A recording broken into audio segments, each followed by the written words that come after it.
Supreme court की संवैधानिक पीठ ने आज अनुच्छेद 370 पर सुनवाई करते हुए ऐतिहासिक फैसला सुनाया। सुप्रीम कोर्ट ने कहा कि आर्टिकल 370 को बेअसर कर नई व्यवस्था से जम्मू कश्मीर को बाकी भारत के साथ जोड़ने की प्रक्रिया मजबूत हुई है। आर्टिकल 370 हटाना संवैधानिक रूप से वैध है। सीजीआई ने सुनवाई के दौरान कहा, हमें सॉलिसिटर जनरल ने बताया कि जम्मू कश्मीर को राज्य का दर्ज वापस दिया जाएगा।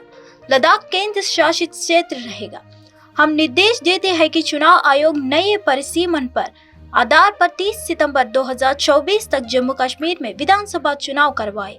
राज्य का दर्ज भी जितना जल्द संभव हो बहाल किया जाए। जम्मू कश्मीर से आर्टिकल 370 हटाए जाने के केंद्र सरकार के फैसले को जायज ठहराते हुए सुप्रीम कोर्ट ने स्पष्ट कर दिया है कि राज्य में भारत का संविधान ही चलेगा। उच्चतम न्यायालय के इस फैसले के बाद सूबे के पूर्व मुख्यमंत्री और नेशनल कॉन्फ्रेंस के सीनियर लीडर उमर अब्दुल्ला ने निराशा जाहिर की है। उन्होंने कहा है, निराशा हो लेकिन हतोत्साहित नहीं, संघर्ष जारी रहेगा। यहाँ तक पहुँचने में बीजेपी को दशकों लग गए। हम भी लंबे दौर के लिए भी तैयार हैं। इसमें पहले रविवार को बारामूला में एक जनसभा को संबोधित करते हुए उन्होंने कहा था कि जम्मू कश्मीर में पार्टी का 370 को पुनर्बहाल करने की लड़ाई शांतिपूर्वक तरीके से जारी रहेगा। तृणमूल कांग्रेस के नेता महुआ मोइत्री लोकसभा सदस्यता खत्म होने के खिलाफ सुप्रीम कोर्ट पहुंच गई है। उन्होंने याचिका दायर कर अपने खिलाफ एथिक्स कमेटी की सिफारिश और उसके बाद लोकसभा से प्रस्ताव पारित होने की गलत बताया। कैश फॉर क्वेरी यानी पैसे लेकर सवाल पूछने के मामले में महुआ के खिलाफ कार्रवाई करते हुए लोकसभा की उनकी सदस्यता रद्द कर दी गई है। उन्होंने अपने ऊपर लगे आरोपों से इनकार किया है। दरअसल लोकसभा की एथिक्स कमेटी ने अपनी जांच में पाया कि महुआ मोइत्री ने बिजनेसमैन दर्शन हीरानंदनी को पार्लियामेंट्री लॉगिन आईडी पासवर्ड दिए। टीएमसी नेता के जरिए ऐसे करने की वजह से देश की राष्ट्रीय सुरक्षा को खतरा पहुंचा। एथिक्स कमेटी ने ये पाया कि महुआ को लॉगिन आईडी पासवर्ड देने के बदले में हीरानंदनी के जरिए कैश और गिफ्ट्स भी मिले। इस बातों को ध्यान में रखते हुए एथिक्स कमेटी ने महुआ की संसद की सदस्यता रद्द कर दी गई है। अदानी समूह की कंपनी अदानी पावर कारोबार को बढ़ाने के लिए नए सौदों पर ध्यान दे रही है। इन क्रम में अदानी पावर को पावर सेक्टर की एक संकटग्रस्त कंपनी में काफी संभावनाएं दिख रही है। दिवाला प्रक्रिया से गुजर रही इस पावर कंपनी के लिए अदानी पावर ने दूसरी बार अपनी बाली बढ़ाई है और अब नया ऑफर 4000 करोड़ रुपए के पार निकल गया है।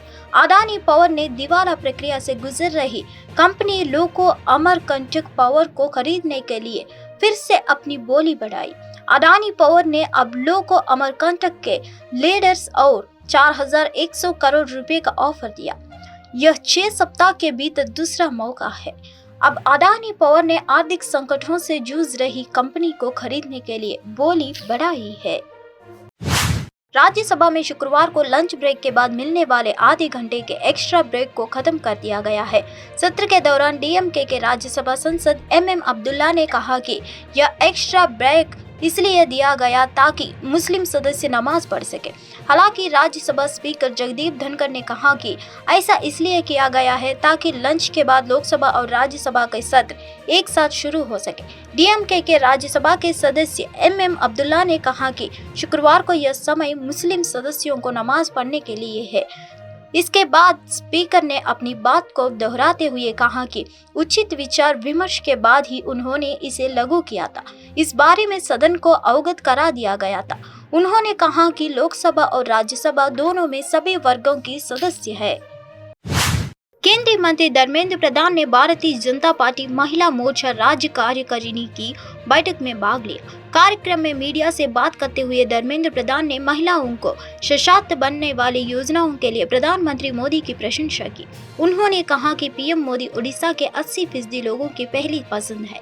उन्होंने यह भी कहा कि महिला मोर्चा राज्य के हर गाँव में जाकर लोगों को मोदी सरकार की उपलब्धियों के बारे में बताएगी।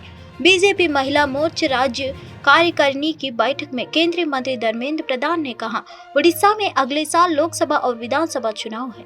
पीएम मोदी उड़ीसा के 80% लोगों की पहली पसंद है। जनता ने फैसला कर लिया है, इस बार जो लोग सत्ता में हैं उन्हें हटाने के लिए। उड़ीसा में डबल इंजन की सरकार लाने के लिए महिला मोर्चा राज्य के हर गांव में जाएगी और लोगों को मोदी सरकार की उपलब्धियों के बारे में बताएगी। उड़ीसा में भी आने वाले दिनों में लोकसभा और विधानसभा की चुनाव होगा। उड़ीसा में ये सब स्वीकार करते हैं, उड़ीसा की 80% लोगों की पहला पसंद राजनीतिक व्यक्ति करके प्रधानमंत्री मोदी जी हैं। इस बार लोकसभा चुनाव में एक अभूतपूर्व विजय हो। उड़ीसा में भी लंबे समय से जिनके हाथ में सत्ता की बागडोर है, इसको इस बार जनता ने मूड बनाया है बेदखल करने के लिए। नरेंद्र मोदी जी की डबल इंजन सरकार उड़ीसा तक भी आए, इसी मुहिम को आगे ले जाने के लिए भारतीय जनता पार्टी महिला संगठन ने कमर कसा है। आने वाले दिनों में राज्य की सभी गांवों तक, सभी पंचायतों तक मोदी सरकार की उपलब्धियों को ले जाना है। जैसे अभी अभी प्रधानमंत्री जी ने 2 करोड़ लक्षपति दीदी बनाने के लिए आह्वान किया है। उड़ीसा में भी लक्षपति दीदी बनेंगे।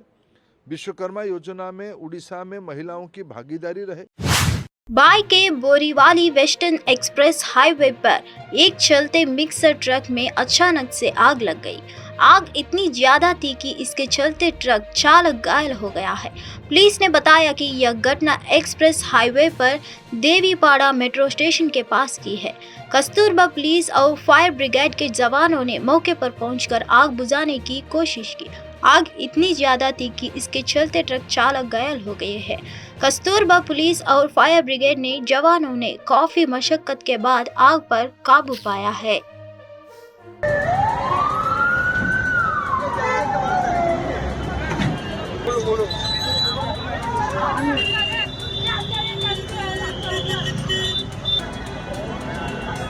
अरे भाई तू आगे क्लियर, उधर उन लोग का वो पड़ा है, तेरे को किधर जाने देंगे, रुक जा।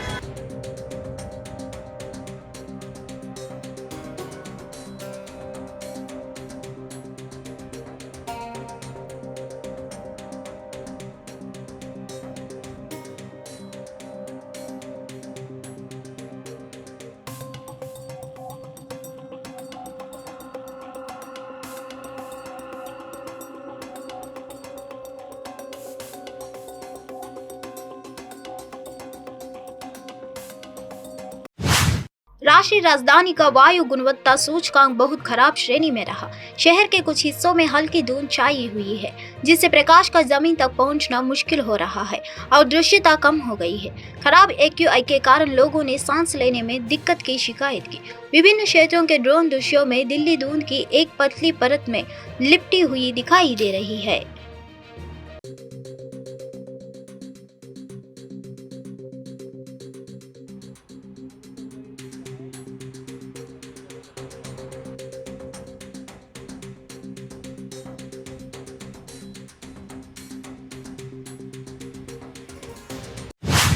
इनकम टैक्स डिपार्टमेंट की रेड में कांग्रेस सांसद और कारोबारी धीरज साहू के ठिकानों से 300 करोड़ रुपए कैश मिलने का दावा किया गया है। मामले में पीएम मोदी की भी प्रतिक्रिया सामने आई है। IT छापे के दौरान बरामद नकदी को लेकर भारतीय जनता पार्टी के सांसदों ने कांग्रेस सांसद धीरज साहू के खिलाफ संसद में गांधी प्रतिमा के सामने विरोध प्रदर्शन किया। भाजपा नेताओं ने हाथों में तख्तियां ले रखी है और कांग्रेस पार्टी के खिलाफ नारे लगाए। प्रदर्शन कर रहे बीजेपी नेताओं ने कांग्रेस से जवाबदेही की मांग की। सर, आज आप लोग यहाँ पर प्रोटेस्ट कर रहे हैं, क्या कहना चाहेंगे? हम गांधी जी के चरणों में बैठकर ये प्रार्थना कर रहे हैं कि इस धीरज साहू के प्रकरण पर कांग्रेस आई के नेता कम से कम मुंह तो खोलें। इनके मुंह में क्या दही जमा हुआ है, या ये पैसा राहुल गांधी की मोहब्बत की दुकान के काउंटर का है या चुनाव का है? ये जवाब तो उनको जनता के बीच में देना पड़ेगा। और हमारा तो मत है कि अब धीरज साहू की सदस्यता भी राज्यसभा से समाप्त करनी चाहिए। इससे बड़ा प्रमाण क्या मिलेगा कि उसको इतना करप्शन उसने किया है, इतना पैसा, अकूत संपत्ति उसके घर से निकल रही है। इतना हमारा कहना है। क से करप्शन, क से कांग्रेस आप लोगों का नारा लग रहा है, क्या कहेंगे? बिल्कुल सही है। अब देखिए, प्रधानमंत्री जी ने बहुत स्पष्ट शब्दों में कहा है कि हम भ्रष्टाचार को बर्दाश्त नहीं करेंगे और जो भ्रष्ट होगा उसको जेल जाना पड़ेगा। लेकिन सत्य यह है कि कांग्रेस पार्टी का संभवतः ये पैसा है जो धीरज साहू के यहाँ से निकला है, 300 करोड़ रुपए नगद। तो आप सोचिए, कूट संपत्तियां हैं उनकी, चल अचल।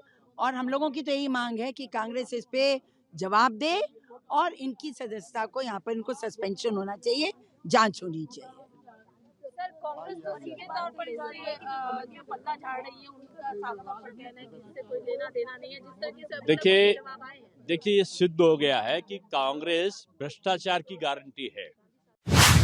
मुंबई से करीब 100 किलोमीटर दूर मध्य रेलवे नेटवर्क पर स्थित कसारा और TGR-3 रेलवे स्टेशन के बीच डाउन लाइन पर रविवार शाम को एक मालगाड़ी से 7 डिब्बे पटरी से उतर गए।